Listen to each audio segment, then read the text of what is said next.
prior to the Greeks, there is no prototype in Europe of a woman being exalted. Well, again, they didn't have a prototype. Let me just say this here. Let me back up. Grimaldi woman, the big, like, that's an African. And so you have to understand that African mama was even the head of the pantheon in Europe. So now, when you got this new religion coming in, you're copying directly from ancient Kemet. So you have Meri. So that's why in the book, as they're writing the book, Jesus' mother has to be Meri. Okay.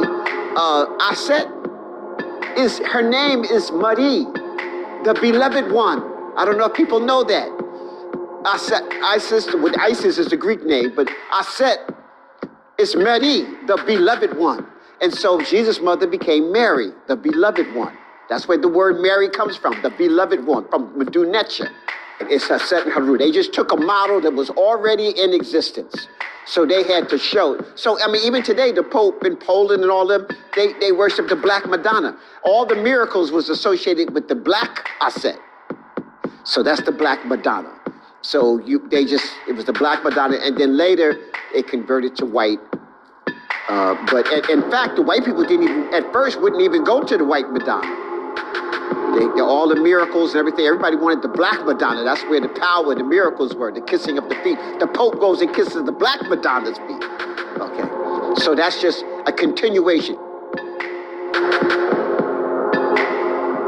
Everything Jesus did, 16 other people did following Haru. And so the Black Madonna is just an imitation of ancient Kemet, of Haru and Aset. There's a book they need to read called The 16 Crucified Saviors Before Christ. And it shows 16 people who followed this model of Haru, Meri, the Son of Sun, and the resurrection, the rebirth, dying and rising on the third day, creating miracles, teaching on at the age of 33.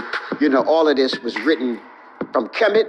And then from there, you got India, you got Turkey, you got all these other places that had it before the Nicene Conference. So it was like a blueprint already.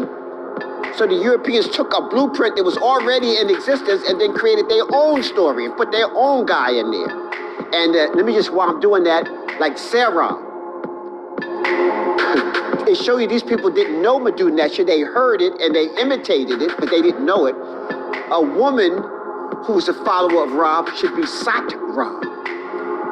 And the male is Sa-Ra. Sa-Ra means the son of Ra. So these women walking around talking about they Sarah, which is a Hebrew name now. It should be Sat-Ra instead of Sarah. Sa-Ra is the son of Ra. But because you don't know the culture, just like Moses isn't a Kemetic name. It's part of a name. Must, to be born of. To be born of what? My first name is Jhutyms. To be born of the energy of Jehuti. So nobody had a name called Moses. That's why you can't find no Moses nowhere. No, that's not even a Kemetic name. That's part of a name. It's like in Arabic when they have somebody bin something or another, the son of. But you had to be the son of somebody. So Moses was born of somebody. So the word Mesus became Moses, and Coptic, the E became the O. Like even when we say Hotep, when you say Hotep, you're saying Coptic. When you say Hotep, now you're doing it more like the Madona because there's no vowels there. And Coptic is the last version of the Madona. In fact, our Madona vocabulary was developed from Coptic. In fact, Champillion's best friend spoke Coptic, and that's how he was able to really do the translation. They don't tell you that. Champillion, when he cracked the code, all he could do was the alphabet. And then his best friend was like, well, you know, that sounds like this Coptic here. And so he knew Coptic, and he was able to now begin to really come in and start doing some translations. So Coptic is the last version of the Madona.